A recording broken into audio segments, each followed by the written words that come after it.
बिस्मिल्लाहिर्रहमानिर्रहीम। ओके बेटा, स्टार्ट करते हैं। तो आपने क्वेश्चन पूछा था बेटा अंडर अप्लाइड एफओएच क्या होता है। देखिए बेटा, दो मैंने कॉन्सेप्ट दिए थे। एफओएच क्या होता है, फैक्ट्री ओवरहेड्स होते हैं।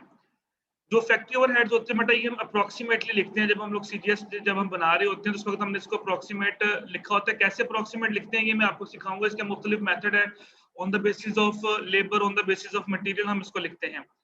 तो फॉर एग्जांपल आपने खाते में लिखा एफओएच के जी, हमारे इस पूरे साल के अंदर जो फैक्ट्री ओवरहेड्स आएंगे वो तकरीबन आएंगे 90,000। सपोज आपने ये लिखा, लेकिन जब साल खत्म हुआ तो एक्चुअल एफओएच आपके सामने आ गया। एक्चुअल मीन के जो ओरिजिनल खर्चे हैं वो आपके सामने आए।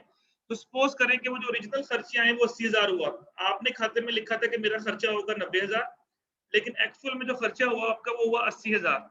इसका मतलब ये हुआ कि 10,000 रुपये जो खर्चा है वो आपका कम हुआ। जब आपका 10,000 रुपये खर्चा कम हुआ तो इसका मतलब ये हुआ कि आपने क्या किया, आपने जो 10,000 है वो ज्यादा लिख दिया खाते में। तो 10,000 ज्यादा लिखने का मतलब है कि आपने ओवर अप्लाइड कर दिया। ओवर अप्लाइड का मतलब है कि आपने 10,000 ज्यादा लिख दिया, यानी आपने 90,000 रुपये अप्लाई कर दिया लेकिन खर्चा हुआ 80,000। तो जब ओवर अप्लाइड होगा तो जब आप सीजीएस बना लेंगे तो एट द एंड आपने वो 10,000 जो है वो सीजीएस में से माइनस कर देना है, ताकि आपका जो बैलेंस है वो ठीक हो जाए। क्योंकि खाते में आपने 90,000 लिखा है लेकिन एक्चुअल में खर्चा आपका 80,000 हुआ है। इसी तरह अंडर अप्लाइड का मतलब ये है कि फॉर एग्जांपल आपने 90,000 रुपए खाते में डाला लेकिन जो आपका खर्चा हुआ वो 1,10,000 हो गया। अब आपने अंडर अप्लाई किया, यानी आपने कम खर्चा लिखा। यानी 90,000 रुपए आपने खाते में लिखा लेकिन एक्चुअल में जो खर्चा हुआ वो 1,10,000 हुआ। तो 20,000 रुपए आपने कम लिखे हैं। इसका मतलब है कि आपने अंडर अप्लाई किया, आपने अंडर लिखा उसको। तो वो जो 20,000 जो आपने कम लिखे हैं, एंड पे उसको ठीक करने के लिए आपको सीजीएस में उसको ऐड करना पड़ेगा। यानी अंडर अप्लाइड को आप ऐड करोगे, ओवर अप्लाइड को आप माइनस करोगे सीजीएस में से।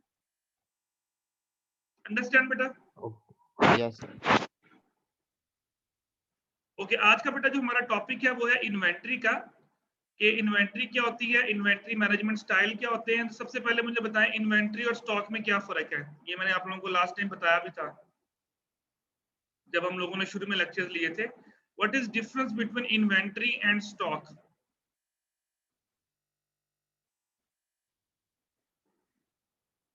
जी, any one of you? Inventory और स्टॉक में क्या फर्क होता है बेटा? स्टॉक किसे बोलते हैं, चलो ये बता दो। सर इन्वेंटरी हमारी सर इन्वेंटरी में सर हमारी वो आइटम्स आएंगी सर, जैसे रॉ मटेरियल्स हो गया, प्रोडक्शन में जो लगती हैं सर। ओके, फिर इन्वेंट्री क्या हुआ? अक्सर आप सुनते हैं ना शॉप के ऊपर कि यार हमारे स्टॉक में इतनी चीजें पड़ी है, हमारे स्टॉक में ये पड़ा हुआ, हमारे स्टॉक में चीज खत्म हो चुकी है। तो इसका मतलब ये हुआ कि स्टॉक हम किसको बोलते हैं, जो आपकी फिनिश्ड गुड्स पड़ी होती है उसको हम स्टॉक बोलते हैं। फॉर एग्जांपल, अगर आप कपड़े का कारोबार कर रहे हैं तो आप कहते हैं जी मेरे स्टॉक में इतना कपड़ा पड़ा है। अगर आप मेडिसिन का काम कर रहे हैं तो आप कहेंगे जी मेरे स्टॉक में इतनी मेडिसिन पड़ी हुई है। ऐसे ही है ना? तो स्टॉक का मतलब होता है कि वो चीजें जो आपकी फिनिश गुड्स फॉर्म में पड़ी होती है बेटा, उसको हम स्टॉक कहते हैं। इन्वेंट्री क्या होती है? इन्वेंट्री के अंदर आपकी सारी की सारी चीजें शामिल हो जाती हैं। उसमें आपकी जो फिनिश गुड्स हैं वो भी शामिल होती हैं, वर्क इन प्रोसेस की भी शामिल होती हैं, और जो चीजें अभी बन रही होती हैं जो भी आपके पास नहीं है, आप फिनिश फॉर्म में नहीं है, उसको भी हम इन्वेंट्री में कहेंगे। यानी आप ये कह लें कि inventory include stock, but stock does not include inventory. अगर हम इन्वेंट्री का वर्ड यूज करेंगे तो इसका मतलब ये होगा कि उसमें फिनिश गुड्स भी शामिल हैं, उसमें वर्क इन प्रोसेस वाली चीजें भी शामिल है। वर्क इन प्रोसेस का मतलब है कि जो भी मशीन पे लगी है बन रही है। फॉर एग्जांपल अगर कपड़े की बात करें तो किसी जगह पे कपड़ा डाई हो रहा है, किसी जगह पे कपड़ा प्रिंट हो रहा है, किसी जगह पे उस कपड़े की जो है वो उसकी पैकिंग हो रही है, तो वो चीज अभी बन के स्टोर रूम में नहीं आई।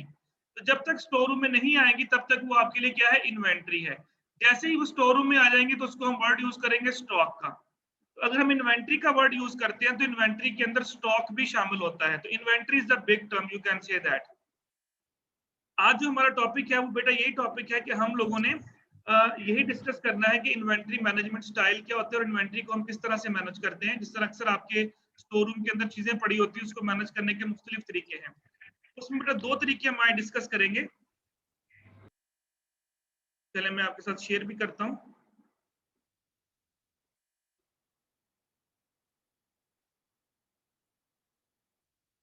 मैं बुक भी ओपन कर लूँ, आपके साथ शेयर भी करता हूँ इसको।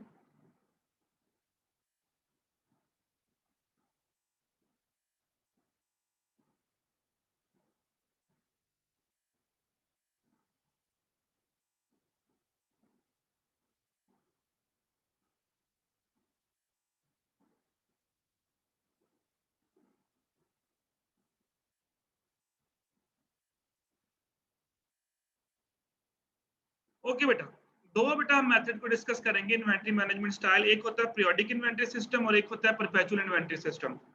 पीरियोडिक इन्वेंटरी सिस्टम में हम किस चीजों को किस तरह से मैनेज करेंगे और परपेचुअल इन्वेंटरी सिस्टम में हम चीजों को किस तरह से मैनेज करेंगे वो मैं आपको दिखाऊंगा। फॉर एग्जांपल बताऊंगा।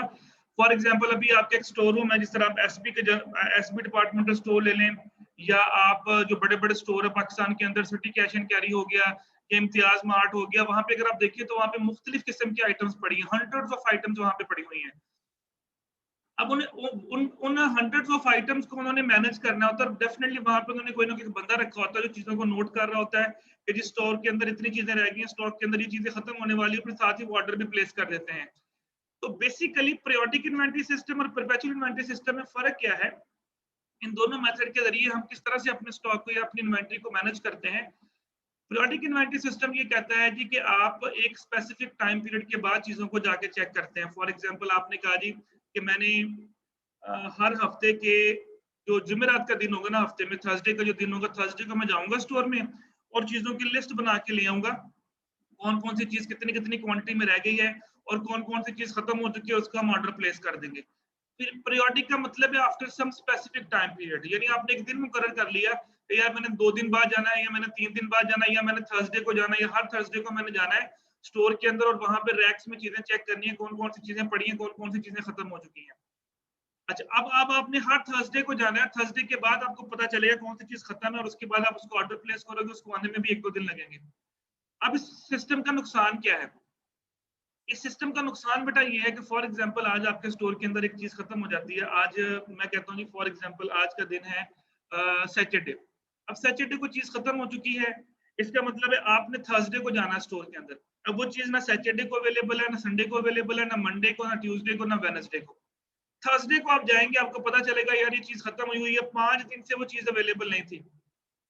थर्सडे को जाके आपने नोट किया, फिर आपने उसको ऑर्डर लिखा, उसको आने में 1-2 दिन लग गए, यानी 1 हफ्ता आपने इसी तरह जाया कर दिया। अब इसका नुकसान क्या होगा? इसका बेटा 2 से 3 नुकसान होंगे। सबसे पहला नुकसान तो आपका ये होगा कि कस्टमर जब आपके पास आएगा तो आपके पास चीज नहीं अवेलेबल होगी, तो आपकी सेल्स गिरेंगी, क्योंकि वो चीज नहीं पड़ी हुई तो आप नहीं बेच पाओगे उसको।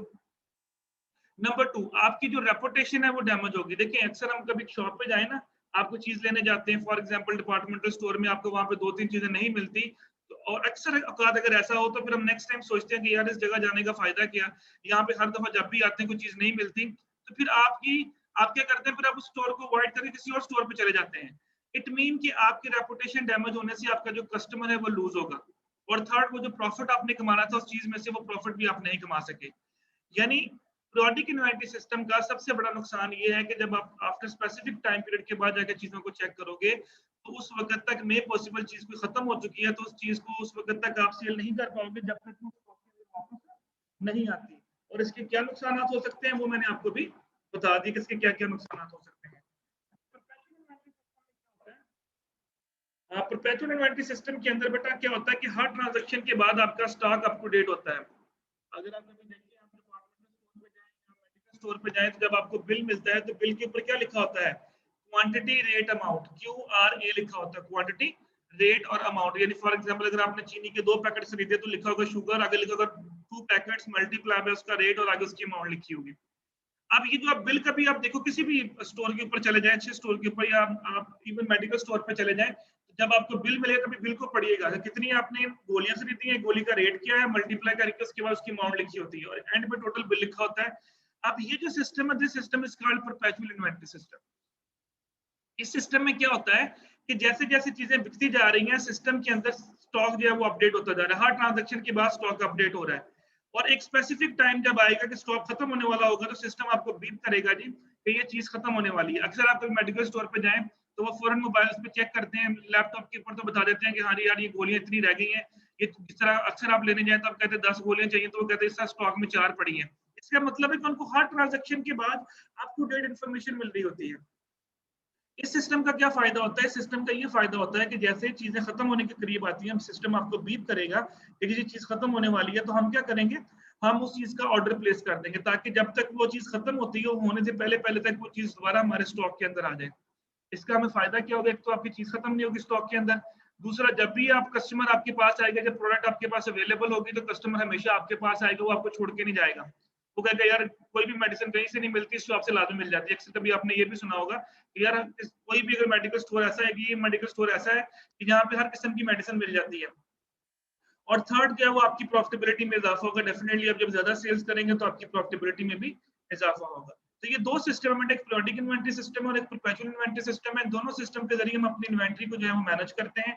Perpetual inventory system is better than periodic inventory system. उसकी वजह ये है कि इसमें आप अप टू डेट इन्फॉर्मेशन आपको मिल रही होती है कि आपने चीजों को कैसे लेके चलना है। अंडरस्टैंड बेटा? Yes sir.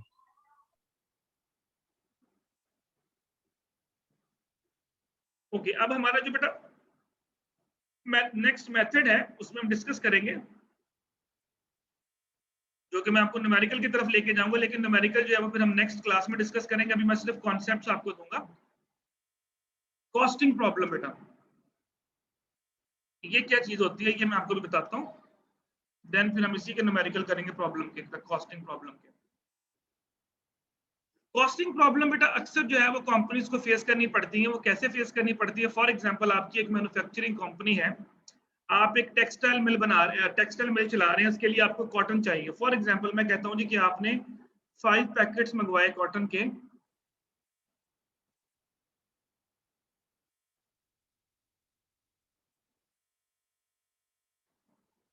आपने 5 पैकेट्स कॉटन के मंगवाए और एक पैकेट की कीमत है फॉर एग्जांपल 1000 और ये आपको पड़े 5000 के। अब जरा गौर से देखिएगा ये कॉस्टिंग प्रॉब्लम क्या है, फिर इसको हल करने के लिए हम क्या करेंगे ये मैं आपको सिखाऊंगा। अच्छा, ये आपने मंगवाए फॉर एग्जांपल आज, 2 दिन के बाद आपने 10 पैकेट्स मजीद मंगवाए। स्टोर रूम के अंदर ये मटेरियल आपका आ रहा है पैकेट से कॉटन के, जो आपने यूज करने हैं, और उस दिन जो प्राइस थी वो होगी 1100 रुपया। ठीक हो गया।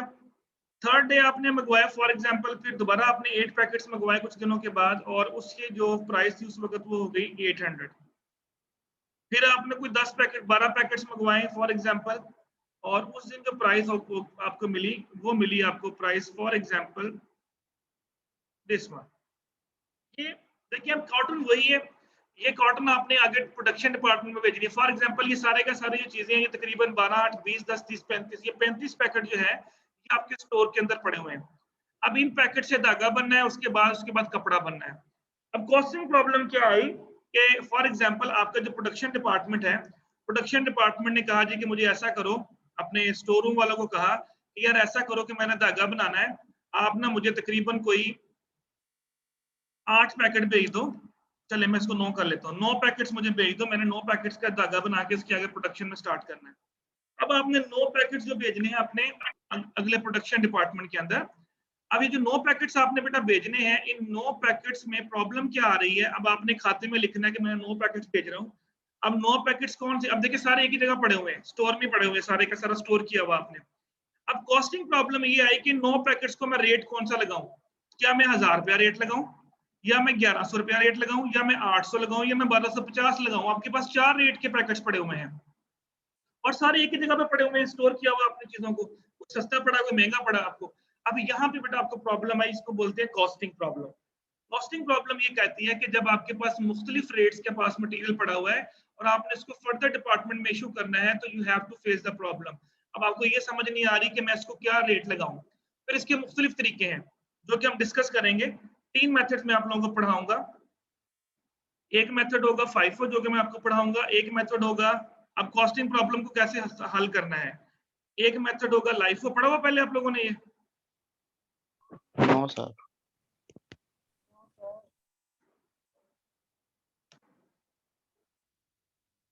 FIFO मतलब होता है first in first out. FIFO method ये कहता है कि जो पहले चीज आएगी वो पहले चीज बाहर जाएगी, ये मैं आपको करवाऊंगा। LIFO कहता है लास्ट इन फर्स्ट आउट, जो सबसे लास्ट में आई थी वो सबसे पहले जाएगी। वेटेड एवरेज कहता है कि ना पहला देखो रेट ना दूसरा रेट देखो, जो आप सबका एवरेज ले लो, यानी आप एवरेज रेट निकाल लो। अगर हम FIFO मेथड को अप्लाई करेंगे तो फर्स्ट इन फर्स्ट आउट, वो कहता है जी पहले जो रेट थे पहले वो लगाएं।